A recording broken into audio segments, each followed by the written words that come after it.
do it. Yeah, obviously not tons of view here, but there is bits of the street scene. But hopefully just show the process. So this is sort of basically what I take with me when I go out painting, and it will fit in here, which is nice because I have my hands free. I think you've seen the panel carrier, which is inside, and these will slot in a panel carrier. Or another way of carrying wet work is just to have some, got it? Yeah. You could stick matchsticks sort of around a spare panel around the edges, and then just clip them together. Two panels the same size. Stick matchsticks around the side of one, or just have some of these little clips, something like that. You can clip them, or bit of masking tape, that would work too. That's transporting them. So what I've been doing lately, sketching out, you can either use the paint itself. Some people use pencils, which I've tried using pencil, and they tend to melt a little bit with the paint, so I'm not over fond of pencils. I've been using these pens quite a lot lately, and these are quite nice. So what's going to work, say, on these buildings here,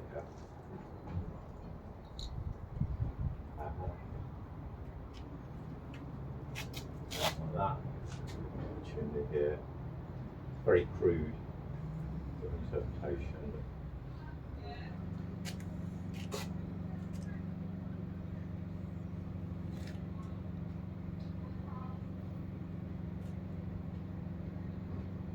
I like these because they're quite easy to adjust. So this is just like a damp and drag a little bit, and it's very easy to just wash areas out and make adjustments.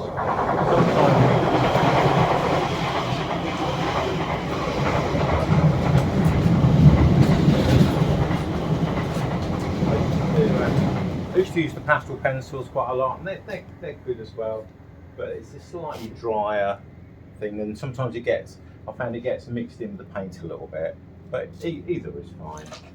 I guess just lately I've just started using these. You could use paint. For a long time I've used paint. I just find these a bit quicker really. I just, What is it? Is it just a Tombow? It's just a Tombow, yeah. And so basically any water-based felt pen really. You don't want like a permanent marker, because that's never going to budge and it's going to show through the paint. But anything you can just wash out or wipe out easily.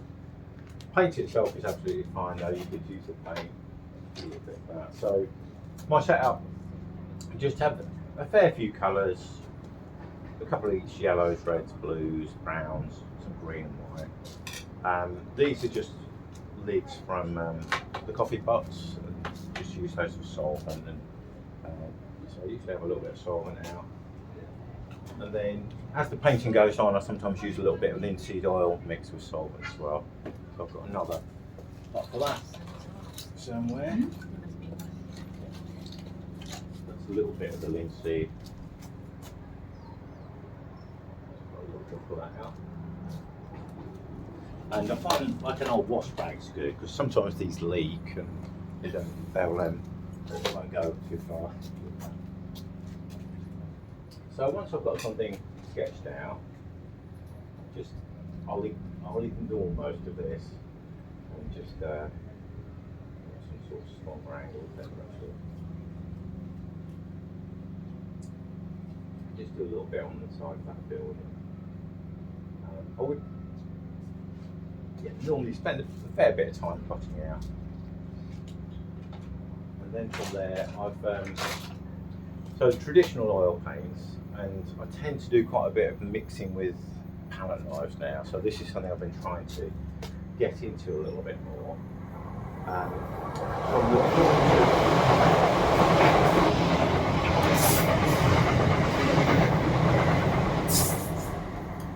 Mostly from the point of view of being able to mix bigger quantities of paint. So I find quite often I'll mix with a brush, and I'll mix enough to go from here to here, then I'll have to mix again. I'm quite slow at mixing paint with palette knives, but it's something that I thought if I keep practicing, things will speed up a bit. So I've started doing this thing of trying to mix some of the colours that I can see before I actually start painting, which is something I got from a couple of artists that I know, and a workshop I took part in a couple of years ago. The chap was basically setting out all these colours beforehand. I thought, well, it's actually quite a good idea. So with the sky, it's a lot stronger higher up in terms of the blue, and then as you come down towards the horizon, slightly warmer colours. So I might add in a little bit of yellow and a little bit of red, slightly warmer mix as I come down. And then this building is in a lot of shadow, so I'll start with raw sienna. I find quite a useful colour for just as a general all-round dark yellow, really. So maybe a little bit of that, perhaps a little bit of blue and a little bit of red mixed in. Get that sort of creamy colour, but try and get a sense of it being in shadow. Tiny bit of yellow in there.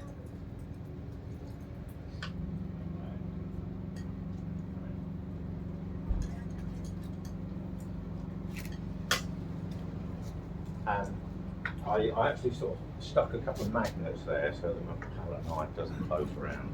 And what I do normally when I'm painting is I have a little bit of rag here, and then I can just kind of wipe it there. And you think of everything, don't you? Sorry? You think of everything. Yeah, well, it's sort of, you get these ideas as you go along after many, and I found that if I go that side, I don't get covered in paint. Paint that side, paint that side.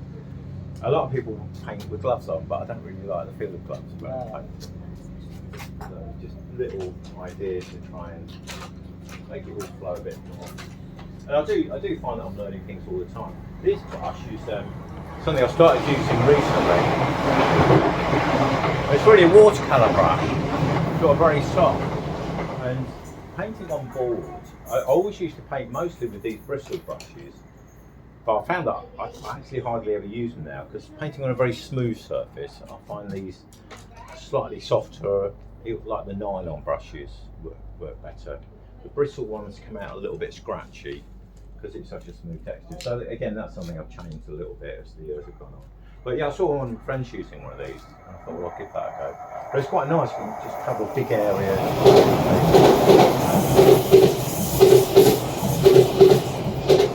And just a little bit of movement for that. And yeah, move a bit more. Sometimes I'll start off with a very thin wash everywhere. But yeah, that's quite nice. I can sort of really, almost like use big brush marks, but I'm not picking up tons of paint really, which I quite like about that. So it's a nice quick way of getting some colour down. This little brush box, I tend to have these little notches here, so any wet brushes can sit there.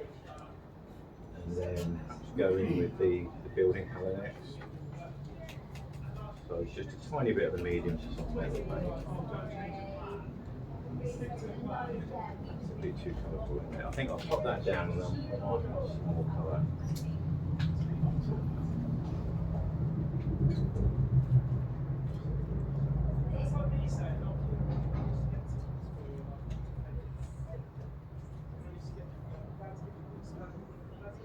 So let's start with a warm colour.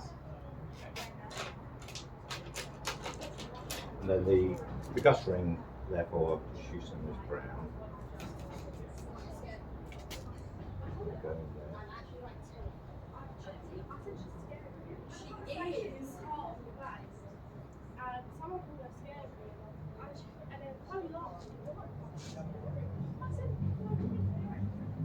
And then to tone that down, I think what I'll do is go in with some bluey colours. Into that. Yeah, and again, this is another thing that I'm sort of experimenting with, is putting like a warm colour and then a cool colour over the top, or a cool colour then a warm colour over the top. And you get a different effect than if you just try to mix a flat colour. So that's something I think is quite an interesting sort of exploration, just to kind of give the sense of that being in shadow, add some of that blue sky colour in there.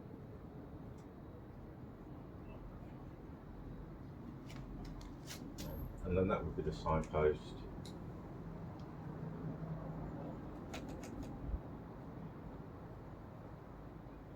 Again, going a little bit darker. A little bit darker than that.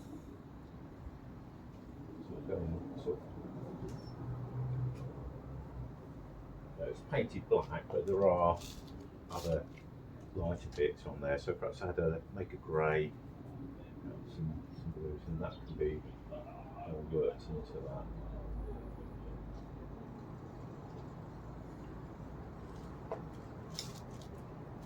So it's basically background and working your way forward, but still with the opportunity to work into the wet paint to an extent. So that's kind of once sort of shower set up and working. Yeah. I mean, this sort of thing, you could have a little stool and have that a lot lower if you wanted to. The other thing I tried yesterday was I worked with watercolour, so I just had a board over the top of here, just so I had a slightly shallower angle. Just rested that on here and just used a couple of these clips to stop it sliding off, and that worked quite well. So I just used watercolours and a little bit of gouache. But actually, if you're sitting down, you then got the opportunity to just hold bits on your lap, like palettes and things like that. Yes. So that's another way of looking. So why did you thin the paint before you started there? Either solvent Yeah. or solvent. No, why did you? Oh, why did you thin it? Just to make it flow a bit more. Yeah. Do you always do that? Sometimes it also can work quicker. Yeah. I don't always, but yeah, I guess I quite like thinnish paint, or some areas of thinner paint and some areas of thicker paint. Yeah, I probably would start a little bit thinner. Yeah. Probably go a little bit thicker as things go on. Yeah. But I'm quite pleased with that actually. That works well. To me, it works quite well. It's something I quite fancy experimenting with a little bit more. Putting warm colours and then cool, or cool colours then warm. You can get some interesting effects and feels with that. And then things like this is really, sometimes I thin the paint with this, but sometimes if I just clean brushes. I quite often have, and then this is quite handy having a bit of rag there just for drying things. And I can go in with something like that signpost is really bright, so it's white with just the tiniest hint of the yellow, and that will come out sort of even brighter than the board. That would be something like that. There's a little bit of decorative work in there too, and the little bit of a chimney. That's really just doing a sort of tone.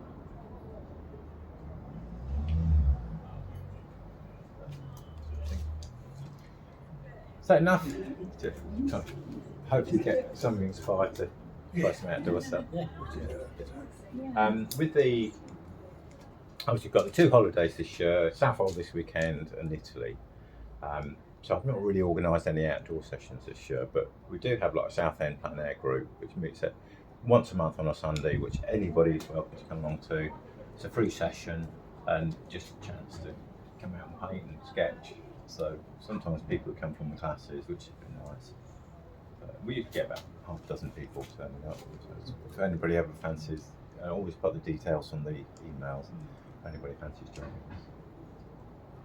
Oh, did you invented that? I mean, you can buy easels that collapse, but you can't buy easels with a contraption on the Well, top, there's can you? no, I didn't invent it. I just copied some other ideas.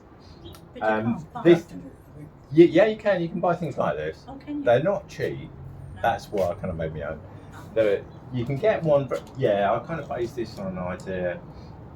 They're over £100 for this sort of thing, this top here. But yeah, you can buy them, and the idea is that it's a nice lightweight contraption. I've got other stronger, bigger box easels, which are great for big paintings, but this I can fit in here.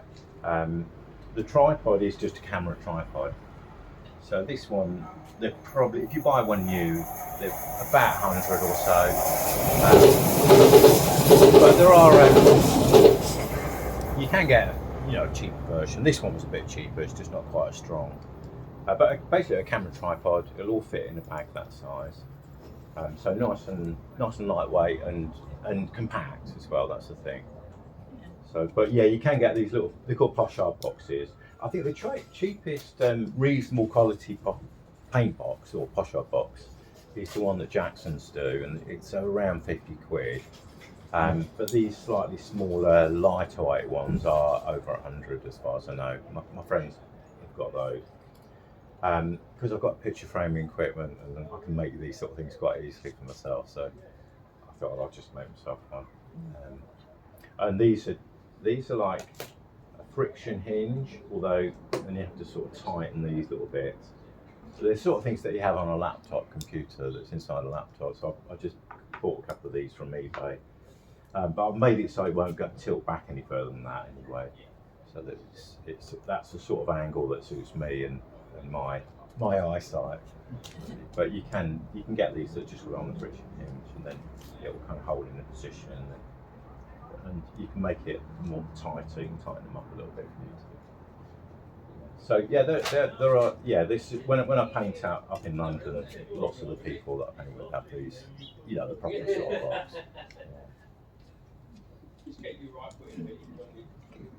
Right, all good? Yep.